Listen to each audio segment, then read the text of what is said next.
বিরূপ আবহাওয়া কিন্তু হাঁপানি বা অ্যাজমার সম্ভাবনা বাড়িয়ে দিতে পারে।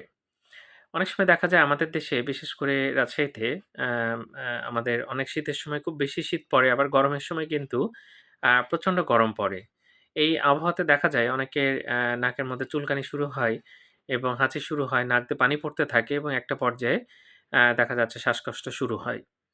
অনেক সময় এত সিভিয়ার হয় বা এত কষ্ট হয় সেটা হসপিটালে ভর্তি হওয়ার মতো উপক্রম হয় এবং না হলে দম বন্ধ হয়ে যায়, এরকম অবস্থা আমরা দেখতে পাই। যাক, এটা ভয় পাওয়ার তেমন কিছু নাই। তবে আবহাওয়া যখন খুব ঠান্ডা থাকে, অ্যা গরম কাপড় পরিধান করতে হবে এবং ঠান্ডাটা এভয়েড করতে হবে। প্রয়োজনে মাফলার ব্যবহার করা যেতে পারে। অনেক রকম টুপি পাওয়া যায় বর্তমানে। সেটা পড়তে পারেন। আর গরমের সময় অতিরিক্ত গরমে না যাওয়াই ভালো। এতে কিন্তু হিট স্ট্রোক পর্যন্ত হতে পারে। এছাড়া হাঁপানি কিন্তু শুরু হতে পারে। গরম আবহাওয়া বা ঠান্ডা আবহাওয়া কিন্তু এগুলো ঘটাতে পারে। তো আমরা সতর্ক থাকবো এবং সাবধান থাকবো। ধন্যবাদ সবাইকে।